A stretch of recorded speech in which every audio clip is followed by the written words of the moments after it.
Formally then, may I say a warm welcome to you all. Welcome to this meeting of the JPIC group, Justice, Peace and the Integrity of Creation in the East Midlands Synod. And Charles is going to lead us off in prayer this evening. Good evening. I've chosen a reading and a prayer from the resources for the Climate Sunday service. If you haven't yet held your Climate Sunday service, which you're encouraged to do well before COP26, there are some superb materials available there, well worth having a good look at. And the reading is from Colossians chapter 1, verses 15 to 20, which is not a passage I pretend to understand. And I doubt very much whether Paul understood fully what he was writing, because of course he didn't have that benefit of a Hubble telescope or that marvelous image of the Earth, the blue planet, taken from one of the moonshots. The sun is the image of the invisible God, the firstborn of all creation.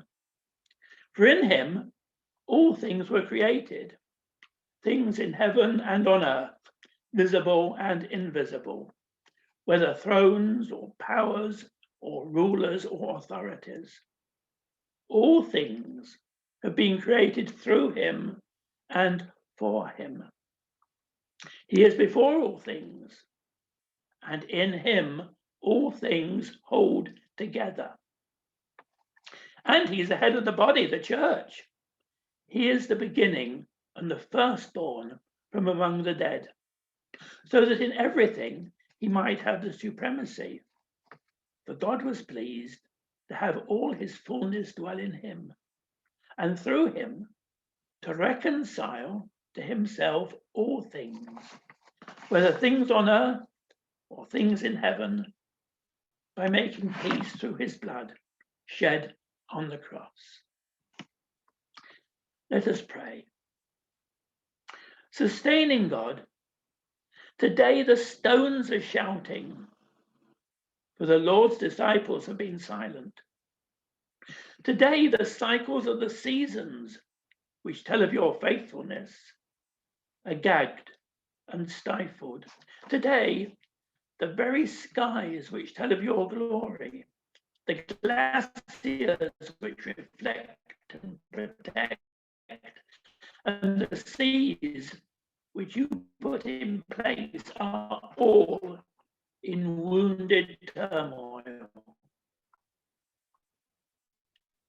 longing simply to praise you. Yet we have not been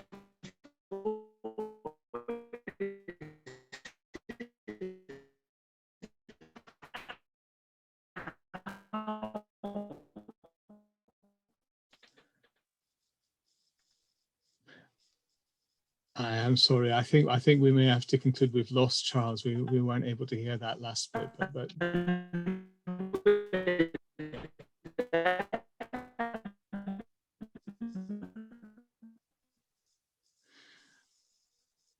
with apologies to Charles, I'm going to mute.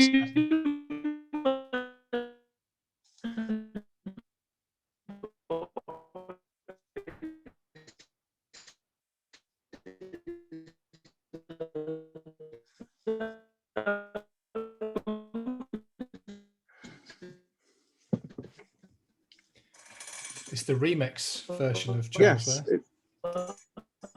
it's a new dimension of prayer. Absolutely. I am sorry. I for some reason I'm not able to mute him, but we have lost Charles. Well, perhaps we should proceed with our meeting proper. But we heard some of that. And thank you. I'm going to introduce Tom to bring to us our guest speaker this evening. Thank you, Derek. So Adrian and I had a conversation a few weeks ago as I was preparing to do an event, and I found our conversation was really interesting, and I thought would be a perfect person to speak to us today. So Adrian, would you like to explain a bit about what your role until very recently was? Certainly, and I hope I don't get an attack of the digital jitters, that you could hear me. From 2007 until October 2020, I was the Climate Change Officer for the Church of Scotland, in which job my duty was to try and help congregations respond to the challenge of climate change. And we did that in partnership with Eco Congregation Scotland, which, like Eco Church, is an ecumenical NGO, and it now has over 500 churches of all the main denominations registered. And in that work over the past few years, particularly and astonishingly so in the past 12 months, we've seen this great increase in interest in caring for creation and in particular about climate change. Fantastic, thank you. And you've been very involved, particularly recently, I think, with the process of the Church of Scotland exploring divestment from fossil fuels. Can you say a bit about how that came to being in the first place, that discussion? We all get some tough jobs from time to time, but boy, this was a monster.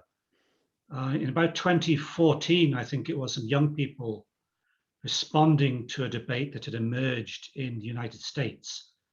Bill McKibben, a Methodist preacher from Vermont, had posed the question in 2012, I think it was, why are we investing in companies that are causing so much damage?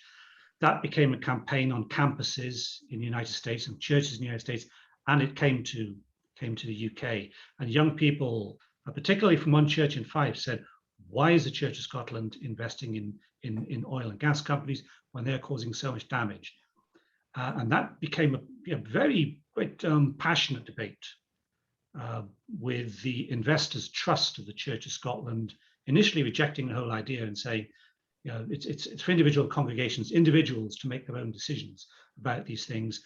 But the young people campaigned with great efficiency and passion and said, no, this is not something we can let go. We have to take a responsible attitude towards investment. And eventually, after a long series of discussions in late last year and early this year, the Church of Scotland Investors Trust sold their shares in oil and gas companies. They said they did so for financial reasons. They never accepted the ethical argument, but the decision was done. And an outcome of that, which is really more positive, is a committee has been set up to investigate how should the church invest. For many years, the church has not invested in armaments or tobacco companies or alcohol or one or two other categories. But now a committee has been set up to say, well, how should we invest? And to use a bit of a financial jargon, how do we align our investments with our charitable objectives? That's the technical term. But in Christian terms, how do we ensure our investments are aligned with our mission?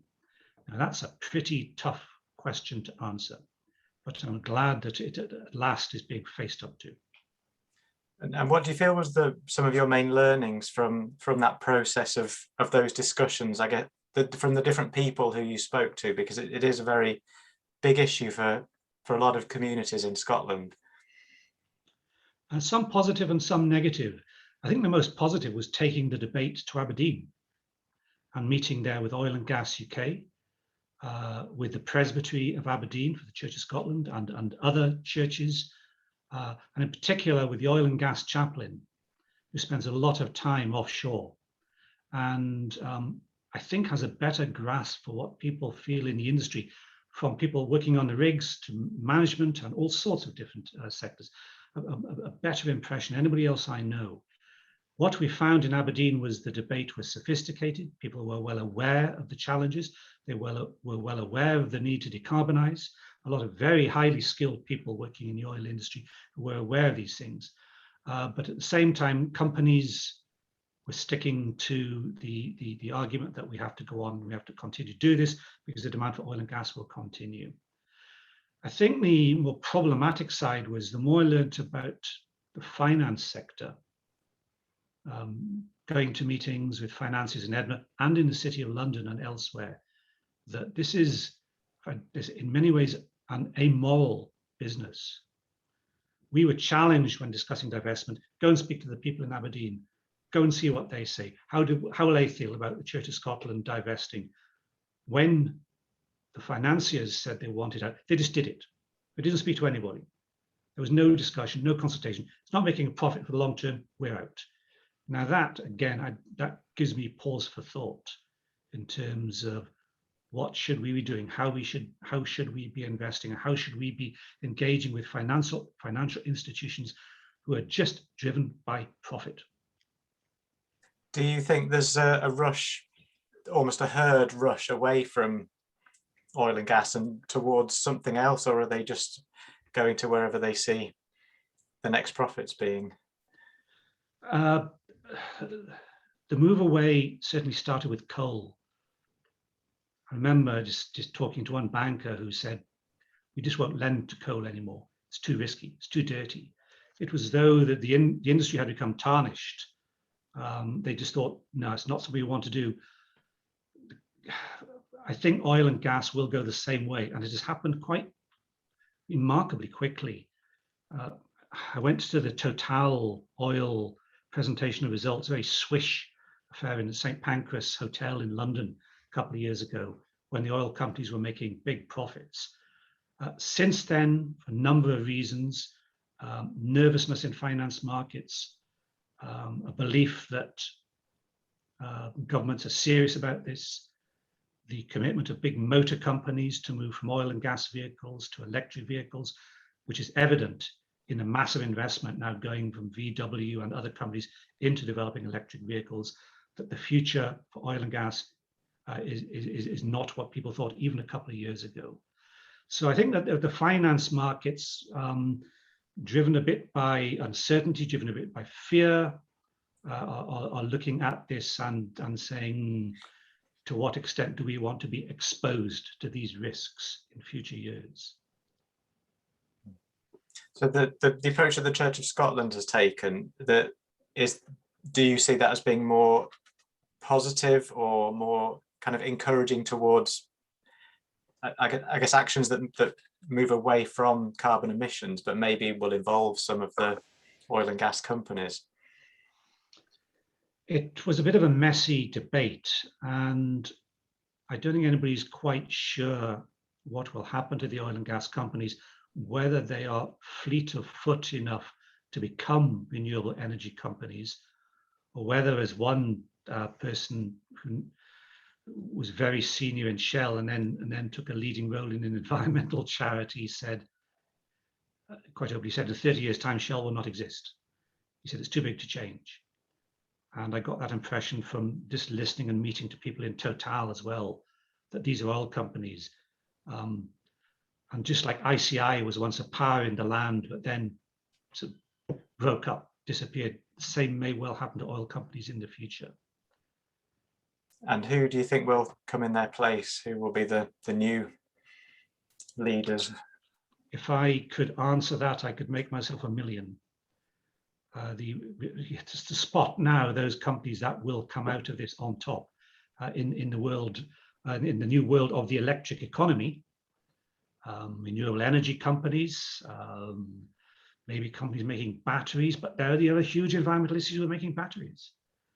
I don't really know who's going to come out on top, but if you have any ideas, I'll put my money in them.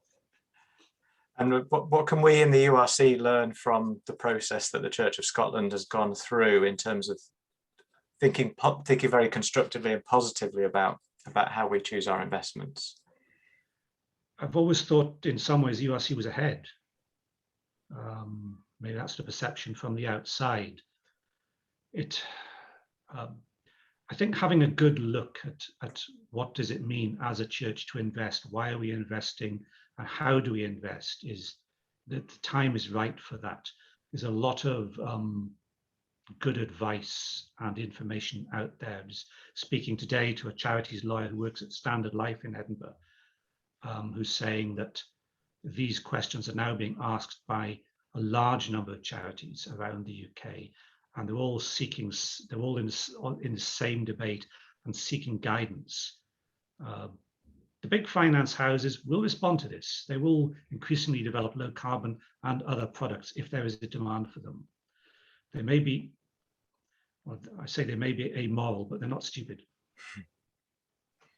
I think that's great. I think there will be questions for you later on that, but I'd like to move just in the discussion now to talk about your role or your involvement in leading up to COP26. Can you say a bit about that? Yes, there is a document which you have there, which might be useful to share. When it was announced that the UK was going to take on the COP, gosh, it must be nearly a couple of years ago now. Okay, that's fine. And then said, and it's coming to Glasgow. And at that point, I thought, oh, oh God, you play some tricks, but this is a wonderful one. Just when I thought, gonna have a nice quiet last year or two, and this happens. Probably the biggest single conference ever to come to Glasgow, and certainly the biggest ever political event. And then we all went into the crisis of lockdown, and it has all been somewhat chaotic. But I have never seen such activity in churches. I've never seen so much interest or so many people asking questions, saying, what's all this about? How can we get involved? And that is tremendous. I mean, that is really just biggest opportunity. To me, it's a bit like the parable of the person sowing seeds, and some fall on stony ground, but they look like they're falling on stony ground and they can lie there, and then suddenly a few years later they burst into flower, and that's wonderful to see. Fantastic. Would it be helpful to go through some of this? Would be very useful, thank you. This is a very short 2-page document. I deliberately kept it short. I'm not going to go above 2 pages because nobody ever reads more than 2 pages. So it's an attempt to condense onto 2 sides of A4 the answers to 2 questions. What's the COP all about, and how can we get involved? The first page is what it's all about. And although it's got the date July on it, it's already well out of date. For example, there on the first page, say the 26th United Nations Climate Change Conference will be from the 1st to the 12th of November. Well, it won't. They've changed the date in the past couple of weeks and brought it forward. It's now going to start on the 31st of October, on the Sunday. And we now know that world leaders will be in Glasgow, we hope, on the Monday, the 1st and 2nd of November this year. But we can't take that for granted because COVID has not gone away. It is still present in Scotland, across the rest of the UK, and in many other parts of the world. And I had an anguished email from a campaigner called Yeb Sanyo earlier this week. Yeb was a government climate negotiator for the Philippines, who I think it was at the Warsaw COP many years ago. The Warsaw COP coincided with a typhoon that hit the Philippines. And he gave his anguished speech, which you can still find on YouTube, saying how devastated the community he came from. He wasn't sure if his relatives were still alive. And this is the real impact of climate change. He subsequently left that official position and became the head of Greenpeace for Southeast Asia. And was a major campaigner. Also a member of the Catholic Church. He was planning to come to COP. He was planning to walk in a pilgrimage to Glasgow. An email at the beginning of this week saying he cannot come. The circumstances in the Philippines are just too dire at the present time. People are dying, hospitals are not able to cope. They have a very low level of vaccination, and they've been offered the Sinovac vaccine, which is not recognized by the UK or the European Union or the US. So he does not think it is possible for them to come.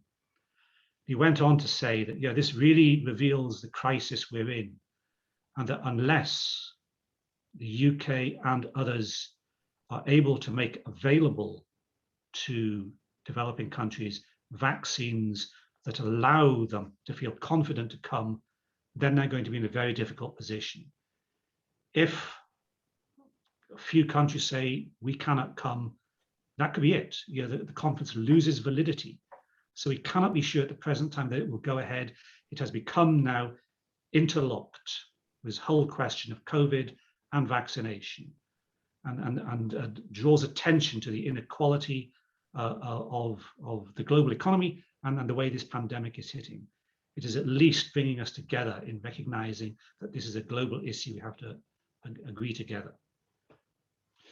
So the COP, we hope, will go ahead in Glasgow from the 31st of October to the 12th of November.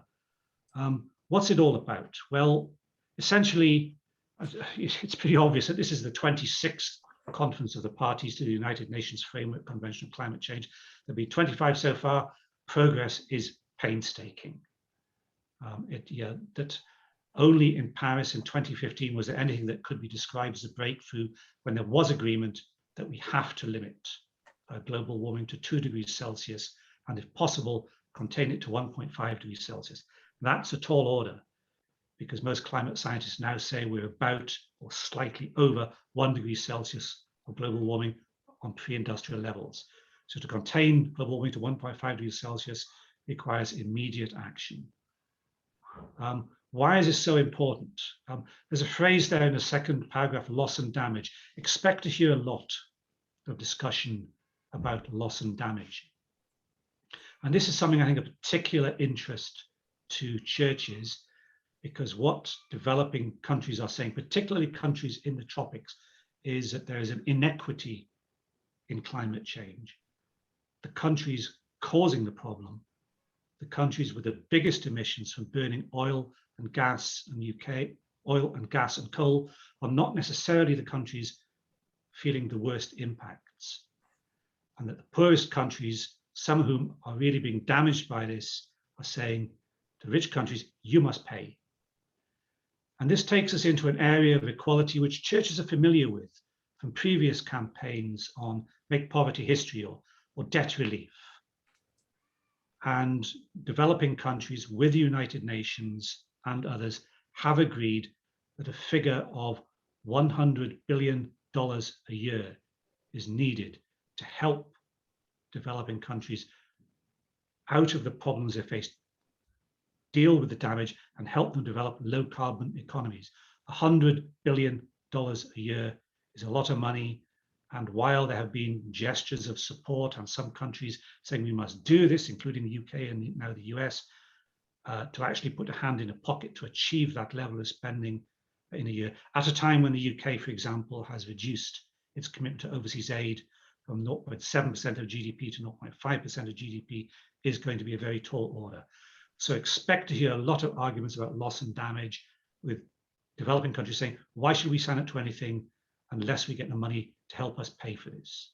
Particularly the Association of Small Island States, people in the front line, countries like Vanuatu or Tuvalu, which are at threat of rising sea levels and may Tuvalu, for example, may cease to exist within 30 years. It may just become, the soil may become too saline to grow anything. These countries saying, you must pay to help us. So some big questions there of equity. In a normal COP, if there is such a thing, you might expect 20 or 30,000 people. I have no idea how many people will come. I can't see that many people having the confidence to travel, and it might be no bad thing to reduce the numbers of people coming to the COP. Point I'd make here is that churches and other faith groups will be well represented.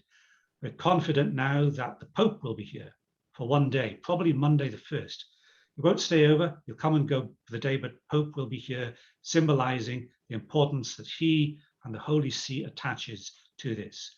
World Council of Churches, Lutheran World Federation, and others will have delegations. They have people who really know the ins and outs of negotiations, and they will be there. So what's up for grabs this time? Well, alongside that debate on loss and damage, the other word to bear in mind is mitigation. A big word just meaning, how do we cut carbon emissions? how do we mitigate our impact? And at Paris, of course, it was agreed that we have to not go above 2 degrees Celsius, and countries going to the Paris conference agreed that, and everybody was sent away to draw up a plan. Say, right, go and tell us what you're going to do. And those in the jargon were called nationally determined contributions. All countries did them, sent them to the United Nations, someone did the sums, added up all the figures, and it came to 3 degrees Celsius. Better than 4 degrees Celsius that business as usual was predicting 5 years ago, but still way above 2 degrees Celsius. And that's assuming people stick to plan. Well, Donald Trump, of course, had no interest in that, wanted nothing to do with it.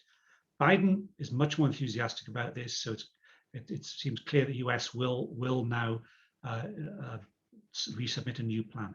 Part of the task of Paris is, for Glasgow, is to bridge the gap between what was agreed at Paris and where we need to be, to get countries to increase their level of ambition, to make more significant reductions, to keep global warming down to 2 degrees Celsius, and if possible, no more than 1.5 degrees Celsius. Expect a whole flurry of rows and walkouts and midnight conversations and through the night, all that usual stuff the press will report. But those two issues are probably two of the big themes that will be discussed. How about if I take a breather there and invite questions? That's a good idea. I'll, if you want to change your view back to gallery view, it might make it easier now to see everybody else in the meeting. If what I've said makes sense for the beginning, if I was just whittering on in jargon, please ask.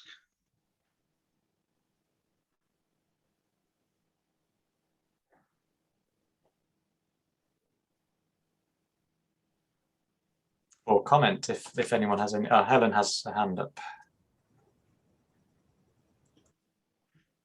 Thank you. Yes, I was interested in the first bit of what you said before we got onto the COP26, but the two things do link. There was an article by Larry Elliott in The Guardian, who's their economics editor, in which he said that, of course, oil prices dropped during the pandemic, but they're now rising because the oil producers want to obviously sell their product, but that obviously this goes against what we're wanting to achieve, but the governments actually think this is a good thing because it will increase the rise in oil prices are needed to drive GDP. Now that doesn't make any sense to me because it is just counterproductive altogether, and it isn't the only way. If you think it's so important to drive, push GDP up, then there's whole other ways in which that can be done through renewables, etc. And that does actually tie into what we've just been talking about from COP26. But I wonder what you thought about that. Well, I'm no expert on GDP, how it's calculated, or what the alternatives might be, but I do recall at the JPIC conference in Derby, which I know a few people attended about 16 months ago, that this was one of the issues under discussion. The calculation of GDP includes a whole range of strange things. But I don't think I could really give any adequate answer to your question. I'd probably have to leave that to an economist. Okay. I apologize.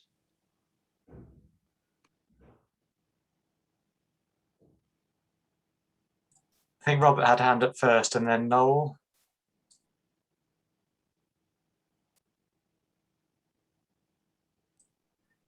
Sorry, Robert, we'll need you to unmute. These islands started the trouble with the Industrial Revolution. We started a worldwide movement using carbon. So I think this country, well, these British Isles, Britain should lead the way in reducing, not asking other people to reduce their outputs. And the other thing is, the carbon that's locked in the sea, as well as using it, we're continuing using carbon, but there's carbon locked in the sea. And because the way that the sea's been fished, etc., this is going to release that carbon if it continues as it is doing. So that's another big issue.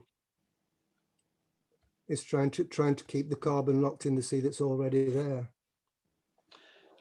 Absolutely. I mean, the history of the carbon economy, when it comes to be written, is absolutely fascinating.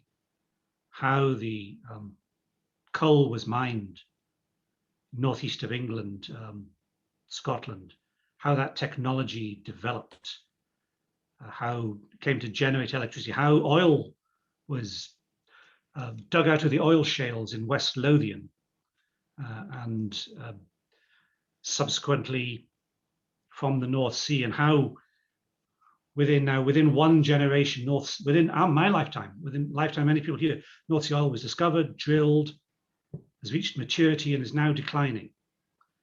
It is a fascinating subject, and I don't deny the benefits that have accrued, the enormous wealth that has come from the carbon economy and all the various products other than just burning it that have come from this. But we have used it so recklessly that, as I say, in one generation, North Sea oil discovered, used, and now maybe coming to an end, without a thought for future generations, or how future generations might use the resource more wisely. So it's a question of growing up here, I think, and learning to use the Earth's resources, which is a spiritual question, and a question for what does it mean to care for creation? And how does that compare with the, can I call it, get rich quick attitude of we must drill, we must develop, we must get richer now? The amount of carbon in the sea and the amount of heat in the sea is fascinating. Over 90% of all the increased heat from global warming is not in the atmosphere, it's in the oceans. So what's happening could be described as ocean warming. As the oceans warm, they push more moisture into the atmosphere, possibly resulting in the heavy rainfall we've seen this past 24 hours in Germany, and increasingly heavy rainfall events we've seen in the UK in recent years. So the complexity of what's happening in the oceans is profound. Thank you, Adrian. Noel was next, and then Barbara after Noel.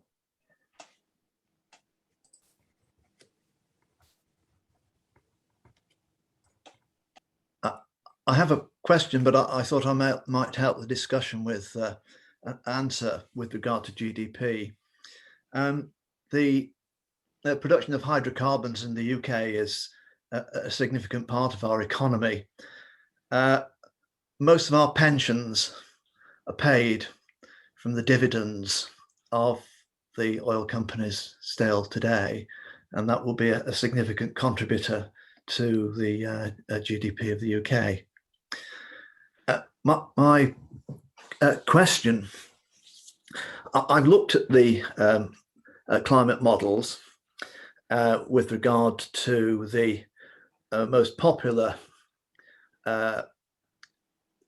idea of unrestricted emissions till the end of the century, which is the 4 or currently 5 degree increase that's forecast. When you examine the data, the most troubling component that I found about it is that currently we have a global population of about 6.5 billion. The model is based on doubling that growth, and the bulk of the CO2 emissions that are rising from that are in fact due to the population increase. And of course, as the population increases, the amount of carbon dioxide emissions increases, and the model assumes that we do nothing. It's a do nothing scenario, so it's a base case. My concern is that in all of the discussions that take place, this isn't a component that's ever mentioned, and we seem to be also not developing any policies to do something about it.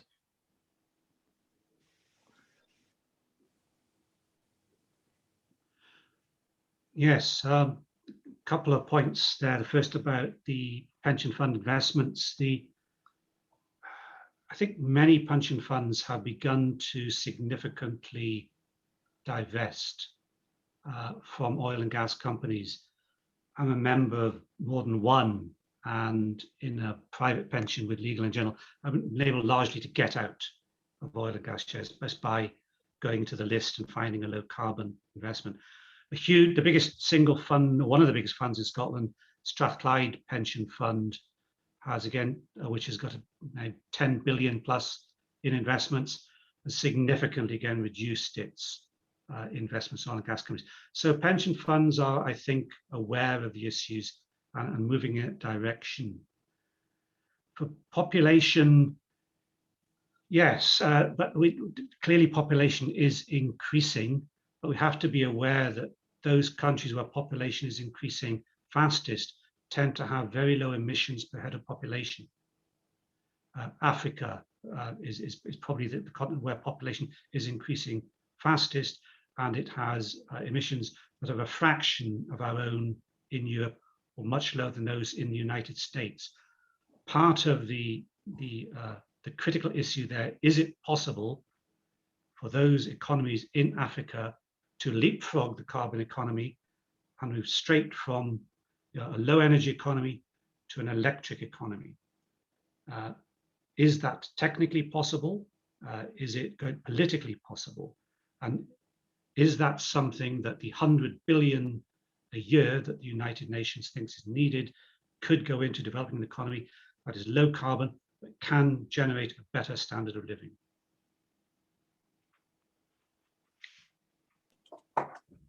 Thank you, Adrian. Barbara.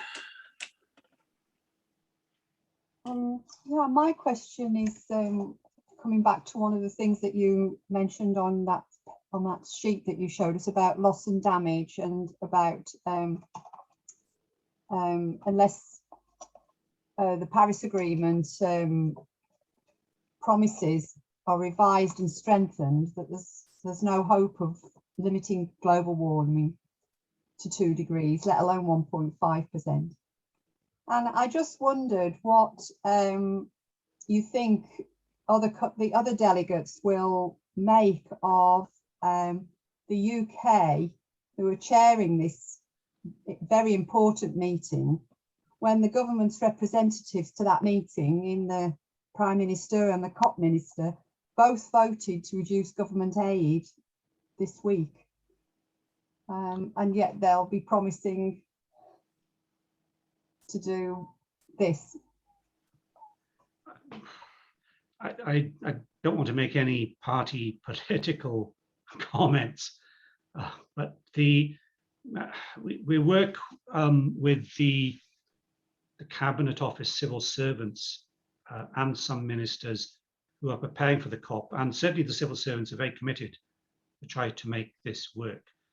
And the Prime Minister has made a commitment to a 78% reduction in UK greenhouse gas emissions by 2035.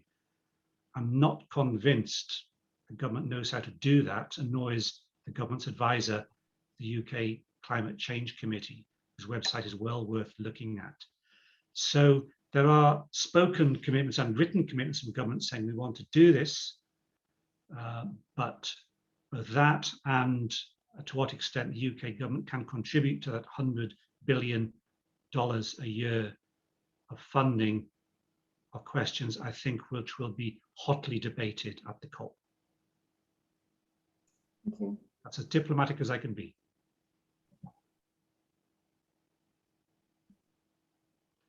If there's room for hope, it's really that, I mean, Joe Biden and Donald Trump, my goodness, talk about changing. It's as though America, or the new president, having looked at Trump, said, well, if he's against, I'm for it. We're going to really make America a leader again.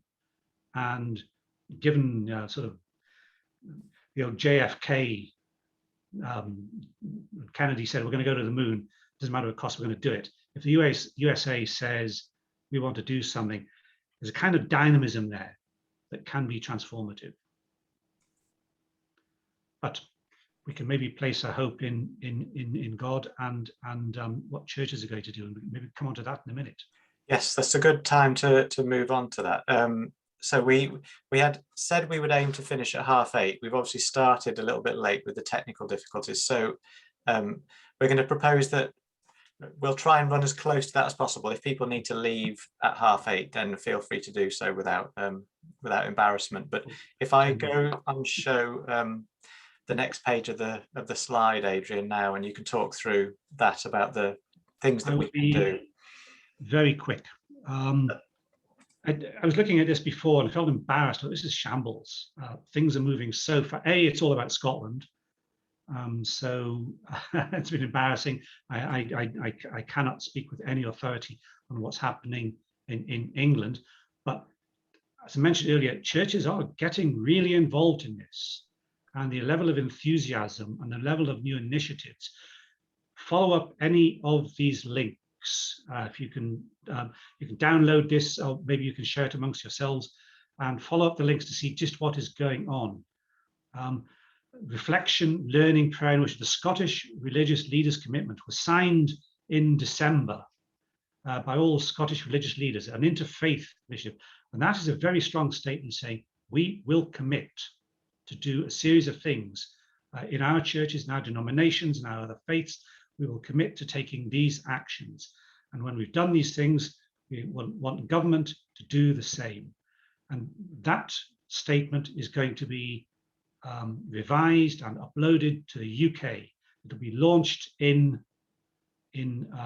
September for all UK major faith groups.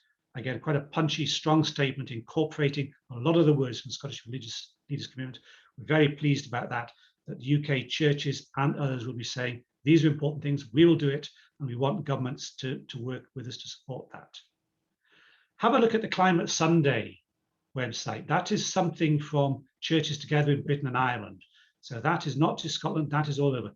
And then there are the 3 themes of worship, action, and advocacy come out strongly in so many church campaigns over the years.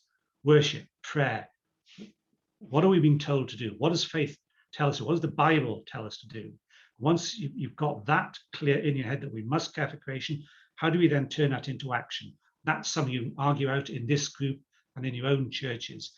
And when we're doing that, get involved in advocacy, Christian Aid or SCIAF or, CAFOD south of the border, Tier Fund, whichever particular group you like. Maybe you want to work with Friends of the Earth, maybe with Greenpeace, maybe some of you want Christian climate action if you're feeling radical. Do something. There's a whole range of worship ideas. You may know David Coleman, who's the Eco Congregation chaplain. He has some remarkable videos. He's a video artist as much as a minister, and has some great stuff on the Eco Congregation YouTube channel. I'd like to hear a bit more about the church that is looking after the Young Christian Climate Network on its march from G7 in Cornwall to Glasgow as it's passing through. That's really exciting. The more people who can get involved in that, maybe you'd like to walk with them for part of the way. Maybe you can offer them accommodation. Other pilgrim groups will be coming to Glasgow. A variety of practical actions in your churches, energy efficiency. That's tough. We all know how difficult it is to get involved in trying to reduce carbon footprints of churches. Hard to heat buildings, mainly at the best of times. 360.carbon.org, the new carbon footprint calculator for churches. Church of England has been leading on that. Some very good stuff available there. One thing we're doing, of course, in Scotland is encouraging members of congregations, particularly around Glasgow, to offer accommodation to people. But I see no reason why you shouldn't have virtual links with churches. Given the marvelous Zoom technology, you may have partner churches, you may have twinnings. Certainly the denominations will have links around the world. You may already have been exploiting those, been developing that by speaking to people in countries, Zooming congregations elsewhere in the world, asking them, what's happening to your country? What are the issues for you? Can we do anything to help? Getting involved in all these things, and then in campaigning and advocacy. Yeah, once you've done something, meeting with your MP, yeah, saying we are doing this in our church. We want the COP to succeed. What are you doing as an MP to help? Etc. etc. There is so much going on. I'm not going to even attempt to try and summarize some of the other things. More than I can more than I can begin to summarize.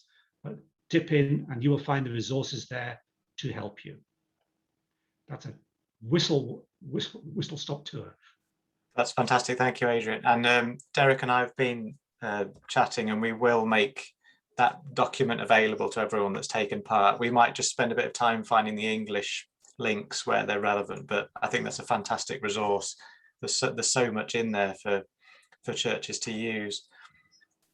I was wondering, Helen, would you like to say a little bit about your involvement with the pilgrimage, because that would be a nice way of localizing things. Okay, thank you. I picked this up through, and I have to say this in this context, the Synod e-letter, which a couple of weeks ago promoted the Young Christian Climate Networks relay, which actually started in Cornwall, Carbis Bay, at the time of the G7 meeting, and they're walking in relay in a strange route, winding about across the country, trying to get to as many places as possible. But what I picked up is that that includes Chesterfield, where our church is, and after it's quite complicated, but I managed to find the relevant bit that showed they didn't yet have accommodation in Chesterfield. So I put an offer in, and it was latched onto very quickly. Now, what I discovered today, because I went on to, they've got a messaging app which you can link up with all the other volunteers, and thank you, Tom, for assuring me about that. Easy to use, well, up to a point. But what's happening in Chesterfield is quite interesting, because there is a climate change alliance of a number of different organizations, most of them secular, but also the churches, led in particular by Christians Together in Chesterfield, whose secretary is the Reverend Paul King, which I suspect that Charles may know him, a former Methodist, a retired Methodist minister who's very keen on all these sorts of issues. So they are setting up a meeting in Chesterfield, trying to get the civic leaders, the MP, and anyone else who's interested to meet with the young people as they're walking. So our offer is to accommodate them overnight, which gives us yes, we'll meet a few people. It was suggested that before they set off on the next stage, which will be through to Sheffield, we can hold a prayer breakfast, which we'll, I've already asked someone to try and lead that, to get that going. What I was relieved about, I have to say, is that we didn't have to do the welcome to Chesterfield bit, because that was already in someone else's hands. And perhaps one of the key things about it to remember is that it's the working together that's so important. So it's the churches, yes, but also with lots of secular organisations, trade unions, the council, concerned with the same issues. So we have a way of cooperating, but also an opportunity to, they will be reminded, this YCCN network, they have a speaker every place. So the young Christians will be saying, this is what we need to do, this is why we're doing it. So they will have a voice, and that I think is really important. And incidentally, the mayor of Chesterfield coming in, who will be just mayor that day, that they're there, Dennis Falconer is actually a member at one of our churches in Chesterfield, the elder there. So we know that she's really interested in this issue anyway. That's an aside, it's just chance it's the right person in that role. Fantastic, thank you, Helen. And Jeffrey has put in the comments all the places in the Synod, and maybe just outside the Synod, where the walk will be going. Jeffrey. Yeah, that was sent to Hannah for me by Jez, I always forget his surname, Cromer, double barrel surname, Christian Aid Advocate. in the hope that regional church leaders might join parts of the walk. My diary is such that I can do Hucknall to Huthwaite, so I'm certainly going to do the Friday. Sorry, Helen, there's an induction at Loughborough on the 4th, the Chesterfield leg, but I'll be in that. But there's the encouragement that it's groups of people, so I'm very much hoping that Judith and the dog will be part of this as well. Also, an initiative, a part of that Christian Aid thing is that the walkers might take lots of paper origami boats as prayer symbols. So got an article with that, which I'm thinking we could put in the e-letter if it hasn't already been in mine. So yeah, so that's, I don't know other regional church leaders who, I'd have liked to have done the Chesterfield one actually, Helen, but that's the wrong day. But so there'll be other bits above and beyond that, yes, but presumably Jez has done that for this bit of his patch, I imagine. Right, I might actually be able to join in the beginning of that route from Huthwaite to Chesterfield because it's very near where I live. I mean, I think they'll be coming within meters of my house, and I haven't seen the exact journey yet. I'm in for a cup of tea. No, you're not supposed to stop on the way. Eric. Just to say on that same topic, I've also been in touch with the Youth Christian Climate Network, and to find out ways that we can encourage more churches across our synod to do perhaps what Helen's church is doing, perhaps simply to send walkers. And it's worth stressing that although it's the Youth Christian Climate Network, they are inviting walkers of every age. It's not just for young people, but there are lots of ways to get involved. And yes, do look in next week's Synod newsletter for more details of that. I think you'll find they're very happy to do a Zoom presentation like this to say in advance what it's all about, and that might encourage others to get involved. Does anybody else have any questions or observations or points for Adrian before we finish?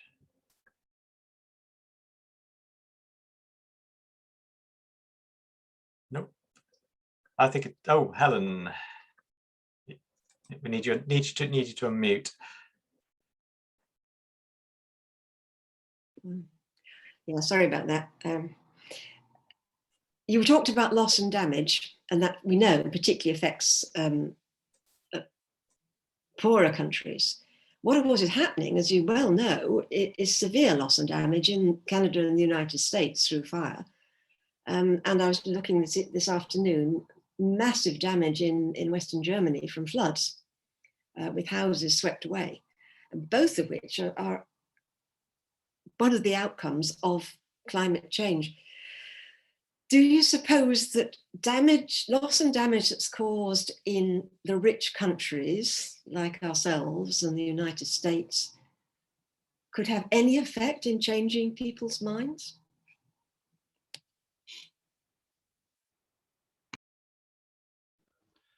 We have to be very careful about attributing any individual event to climate change. But those people scrutinizing the data for the heat wave, or the heat dome as they call it, in the Western United States and Canada say this could not have happened without climate change. It's just too extreme. Therefore, and yes, that must help people think about this. The Colorado River has been dramatically reduced, and pictures of Lake Mead showing the amount of water available, for example, to the water supply for Las Vegas, dramatically reduced. When extreme events happen year after year after year, then we can realistically talk about a trend. And although there is still a degree of denial in the US, the evidence is so overwhelming that it must encourage not just the politicians, but people in churches across the United States, people in evangelical churches, and others to say, this is happening, we must do something about it.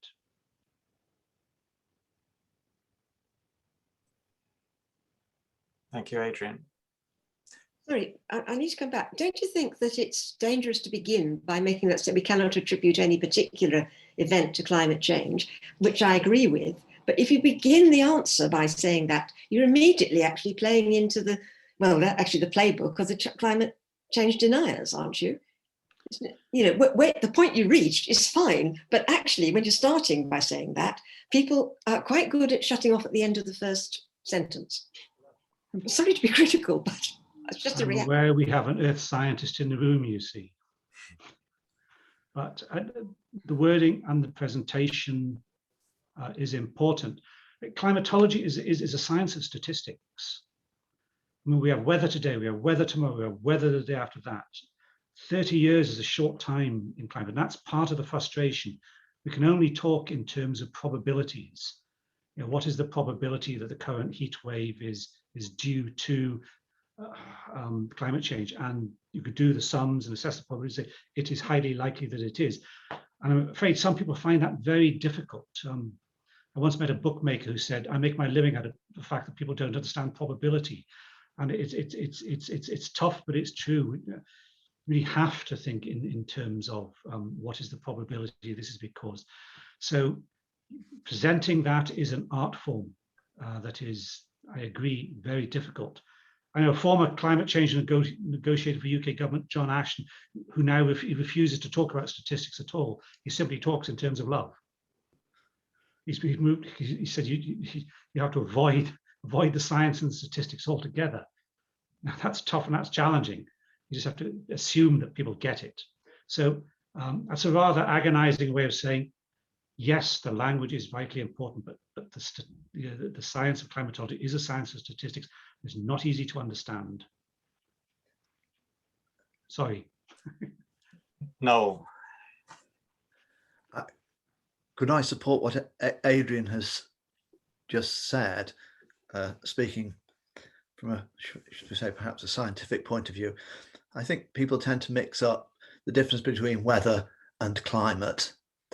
And as Adrian has just said, climate looks at the long-term trends over decades, hundreds of years, rather than looking at individual events. And individual events are the weather, which there is a correlation between the two, but they are not necessarily well statistically correlated.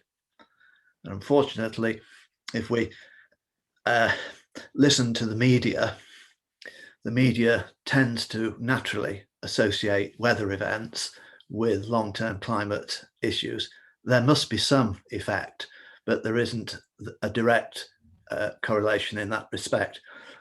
And after all, I suppose as Christians, we all want to be looking for the truth in these matters rather than looking at the hubris associated with dreadful climatic events, which are not just due to the changing climate, but there are also all sorts of other effects mankind has inflicted on the planet that amplifies some of these changes, particularly with the way we have mistreated drainage basins, for example, in most of the European countries, but particularly throughout the rest of the world, which I'm sure we're all painfully aware of. I don't disagree with any of that. My concern is how we communicate and what do people understand. I think your point about the guy who actually wanted to step back from the science and the statistics, and of course we have the same problem with the COVID figures as well, and talk about love, that's good. You see, but people do actually see the weather. How do we encourage, and I'm not sure you answer this, but I think what I'm trying to get at is not disagree with what you're saying about it, but how do we communicate in a way that actually gets people on board with addressing the issues of climate change and climate justice, which the climate justice is a key thing in the YCCN campaign.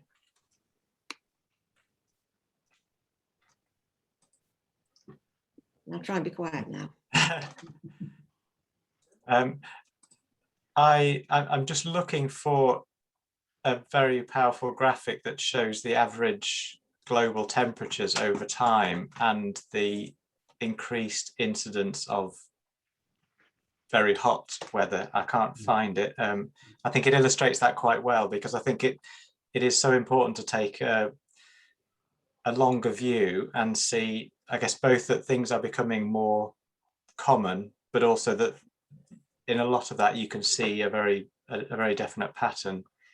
I think you're going to have to take my word for that, as I can't find it. But I think there are issues of trust. Who do we trust? If, to summarize, a mountain of research, thousands of papers over 40 or 50 years now, climate change is happening. The evidence is overwhelming. We are causing it. There's no other plausible explanation. This has serious implications. And the higher temperatures go, the more diverse and the more serious those risks become. The Met Office say that. The Royal Society says that. NASA says that. Other US government agencies, not the president, not the former president, say that. It is agreed by virtually all of the scientific associations that this is happening. We're causing it. It has profound implications. I trust those. I work with people from the Royal Society of Edinburgh. I trust these people. I scrutinize what they say. I listen to them, and I take that. If there is a breakdown of trust, as there is in so many cases now, in our polarized society, then that is a problem of trust, maybe, rather than a problem of science.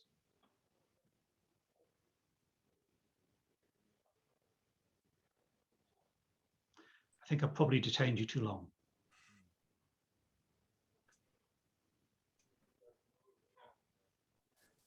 I did see that Graham was hoping to make a point there. Yeah, the point I would want to make is, I mean, I agree fully of the need to understand the issues in terms of facts and figures, because very often where there is controversy, you will be challenged if you produce facts and figures that are not authentic. But I think there is also a place for the human narrative. I mean, I was one of the pilgrims who walked from London to Paris for COP26. And before we left, there was a service in St. Paul's Cathedral. And one of the pilgrims stood up before the service, or during the service, and relayed a message from a woman she'd met who came from the Solomon Islands. And the woman had talked about the impact of climate change on her community and on her islands, and had said, when you walk, try and walk in our shoes and get a feel of what it's like with the threat of extinction as a people. And that's something that, it's what, six years ago now, but it was a story that was very, very powerful and has stayed with me. So although it might not be the sort of narrative I might use if I'm talking with oil companies, but actually in terms of many discussions, that the human narrative is so important, but actually how people are being impacted by climate change. So I think there's a need for both. Absolutely, absolutely. And a need for conversation. And I think this has been a good example of that tonight, that we've spoken and listened and heard. I believe, Simon, do you have a prayer for the end? I do indeed, yeah. I just before I offer that, I just remind us all, or I'll paraphrase perhaps Mark chapter 8, verse 36. And my paraphrase from tonight would be, what do you profit if you make a really good return on investment, but lose your own soul? So let's pray. God, we are people of the garden. Our lives and those of the living things around us are entangled. But in our pride and selfishness, we have forgotten this. We've not only eaten the fruit which was forbidden to us, we've also chopped down the tree on which it grew and set fire to it. We have neglected our simple duties of care.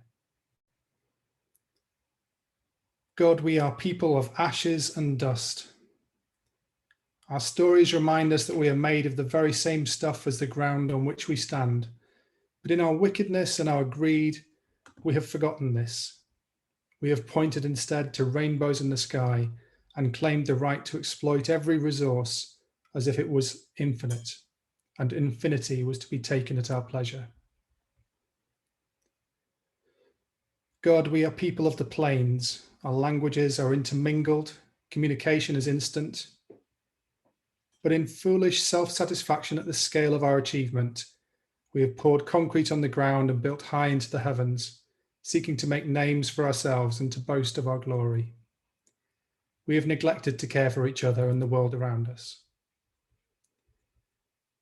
As a result, it's easier today for the overloaded juggernaut of wealth to pass under the low bridge of simplicity than it is for us to live as your people. We know that.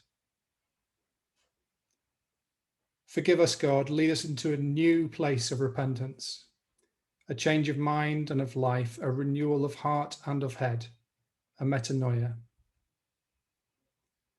Let the things we have heard today provoke us to action, that we might be truly those who are known by their stripes. In the name of the sacred community of spirit, amen.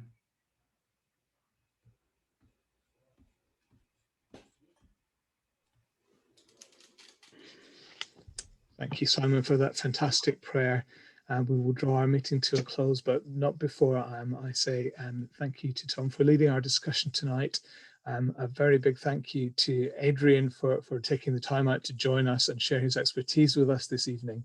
And not least, warm thanks to all of you for joining us for this discussion. And I hope it has given you things of interest to carry back to your churches and to campaign on as we approach COP26. Thank you all.